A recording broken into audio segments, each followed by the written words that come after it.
महाभारत के कुछ अनसुलझे रहस्य। महाभारत में परमाणु परीक्षण का प्रयोग किया गया था क्योंकि मोहनजोदड़ो में ऐसे कंकाल मिले थे जिन पर रेडिएशन का असर था। बहुत से लोगों को लगता है कि युद्ध के बाद महाभारत की लड़ाई समाप्त हो जाती है, लेकिन आपको जानकर हैरानी होगी कि असली कहानी युद्ध के समाप्त होने के बाद शुरू होती है। ऐसा भी माना जाता है कि महाभारत का युद्ध कभी समाप्त ही नहीं हुआ था। यह युद्ध कलयुग में जो कली युद्ध अर्थात तृतीय विश्व युद्ध में पूरा होगा। महाभारत ग्रंथ को पांचवा वेद भी माना जाता है। दुनिया को राह दिखाने वाला ग्रंथ भगवत गीता का महाभारत हिस्सा है। महाभारत में कई घटना, संबंध और ज्ञान विज्ञान के रहस्य छिपे हैं। महाभारत का हर पात्र जीवंत है, चाहे वो कौरव, पांडव, धृतराष्ट्र या शिखंडी हो। महाभारत सिर्फ गाथाओं तक सीमित नहीं है। महाभारत से जुड़े वचन आशीर्वाद में भी रहस्य जुड़ा है। महाभारत में मौजूद कई योद्धा ऐसे थे जिनका वर्णन हमें देखने को नहीं मिलता है। महाभारत का युद्ध 18 दिन तक ही क्यों चला? महाभारत ग्रंथ में 18 ही पर्व क्यों हैं? युद्ध के बाद 18 योद्धा ही शेष क्यों बचे?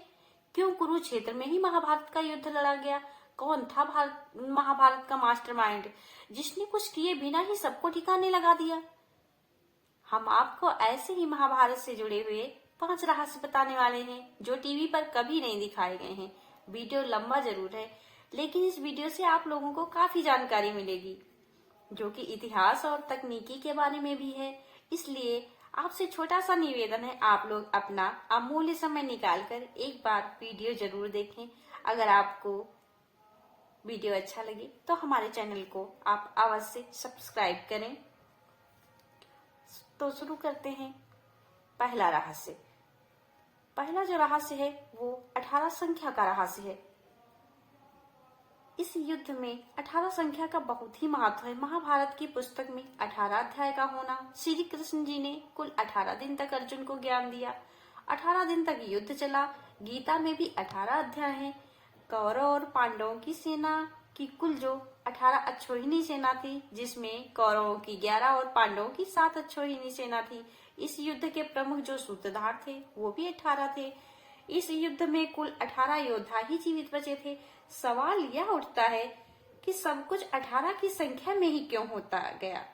क्या यह संयोग था या इससे जुड़ा कोई रहस्य? दूसरा अध्याय। क्या आज भी जीवित है अश्वत्थामा? विज्ञान यह नहीं मानता है कि कोई व्यक्ति हजारों वर्षों तक जीवित रह सकता है। ज्यादा से ज्यादा 150 वर्षों तक जीवित रह सकता है, वह भी इस शर्त पर कि आबो हवा और खान पान अच्छा हो। तो ऐसे में कैसे माना जा सकता है कि अश्वत्थामा जीवित होंगे? क्योंकि जीवित है अश्वत्थामा। महाभारत के युद्ध में अश्वत्थामा ने ब्रह्मास्त्र छोड़ दिया था, जिसके चलते लाखों लोग मारे गए थे। अश्वत्थामा के इस कृत्य से कृष्ण क्रोधित हो गए थे और उन्होंने अश्वत्थामा को श्राप दिया था कि तू इतने वधों का पाप ढोता हुआ 3000 वर्ष तक निर्जन स्थानों में भटकेगा। तेरे शरीर में सदैव रक्त की दुर्गंध आती रहेगी। तो अनेकों रोगों से पीड़ित रहेगा। व्यास ने श्री कृष्ण के वचनों का अनुमोदन किया और कहते हैं कि अश्वत्थामा इस श्राप के बाद रेगिस्तानी इलाके में चला गया था और वहां रहने लगा था। कुछ लोग मानते हैं कि वह अरब चला गया था। उत्तर प्रदेश में प्रचलित मान्यता के अनुसार अरब में उसने कृष्ण और पांडवों के धर्म को नष्ट करने की प्रतिज्ञा भी ली थी। महाभारत काल में विमान और परमाणु अस्त्र थे। मोहनजोदड़ो में कुछ ऐसे कंकाल मिले थे जिसमें रेडिएशन का असर भी दिखा। महाभारत में सौतिक पर्व के अध्याय 13 से 15 तक ब्रह्मास्त्र के परिणाम दिए गए हैं। हिंदू इतिहासकारों के मुताबिक ब्रह्मास्त्र परमाणु बम ही था जो महाभारत में छोड़ा गया था। ब्रह्मास्त्र छोड़े जाने के बाद भयंकर वायु जोरदार तमाचे मारने लगी। उल्का आकाश से गिरने लगे। भूत मात्रा को भयंकर महाभय उत्पन्न हो गया। आकाश में बड़ा शब्द हुआ। आकाश जलाने लगा। पर्वत, अरण्य, वृक्षों के साथ पृथ्वी हिल गई। अब सवाल यह उठता है कि सचमुच ही हमारी आज की टेक्नोलॉजी से कहीं ज्यादा उन्नत थी। चौथा रहस्य है कौरवों का जन्म। कौरवों को कौन नहीं जानता है। धृतराष्ट्र और गांधारी के 99 पुत्र और एक पुत्री थी जिन्हें कौरव कहा जाता था। कुरुवंश का होने के कारण ये कौरव कहलाए। सभी कौरवों में दुर्योधन सबसे बड़ा था। गांधारी जब गर्भवती थी तब धृतराष्ट्र ने एक दासी के साथ सहवास किया था, जिसके चलते युयुत्सु नामक पुत्र का जन्म हुआ था। इस तरह कौरव 100 हो गए।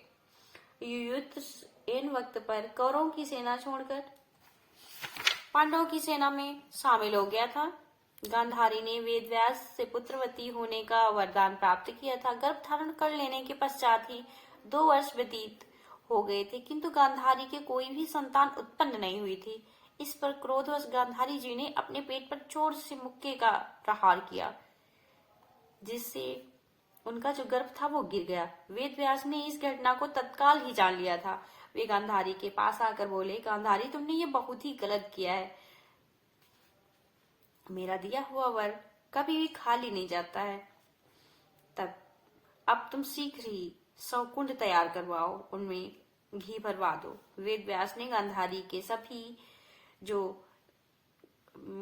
का जो गर्भ था, जो गिरा था, उस मांस पिंड पर अभिमंत्रित जल छिड़क कर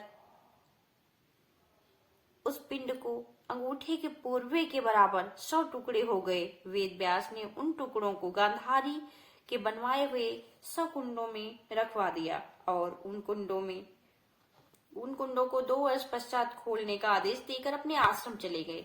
2 वर्ष बाद सबसे पहले दुर्योधन की उत्पत्ति हुई। फिर उन कुंडों से धृतराष्ट्र के शेष 99 पुत्र दुःशला नामक एक कन्या का जन्म हुआ। 5वां रहस्य माना जाता है महान योद्धा बर्बरीक। बर्बरीक महान पांडव भीम के पुत्र और नाग कन्या अहिलवती के पुत्र थे। कहीं कहीं पर मोर दैत्य की पुत्री कामकंटकटा के उदर से भी उनके जन्म होने का जो वर्णन मिलता है। महाभारत का युद्ध जब तय हो गया था तब बर्बरीक ने भी युद्ध में सम्मिलित होने की इच्छा व्यक्त की थी और मां को हारे हुए पक्ष का साथ देने का वचन दिया। बर्बरीक अपने नीले रंग के घोड़े पर सवार होकर 3 बाण और धनुष लेकर कुरुक्षेत्र के रणभूमि की ओर अग्रसर हुए। बर्बरीक के लिए 3 बाण ही काफी थे, जिसके बल पर वे कौरव और पांडवों की पूरी सेना समाप्त कर सकते थे। यह जानकर कृष्ण भगवान ने ब्राह्मण के भेष में उनके सामने उपस्थित होकर उनसे दान में छल पूर्वक उनका शीश मांग लिया। बर्बरीक ने कृष्ण से प्रार्थना की कि वे अंत तक युद्ध देखना चाहते हैं।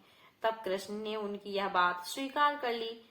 फाल्गुन मास की 12वीं को उन्होंने अपने शीश का दान दिया। भगवान ने उस शीश को अमृत से सींचकर सबसे ऊंची जगह रख दिया ताकि वे महाभारत का युद्ध देख सके। उनका सिर युद्ध भूमि के समीप ही पहाड़ी पर रख दिया गया, जहां से बर्बरीक संपूर्ण युद्ध का जायजा ले सकते थे। महाभारत के चौंकाने वाले 5 रहस्य। अब इसी के साथ वीडियो समाप्त करते हैं। वीडियो में अंत तक बने रहने के लिए धन्यवाद। अगर आप लोग ऐसे ही अनसुलझे रहस्य जानना चाहते हैं तो कमेंट करके बताएं। नमस्कार दोस्तों।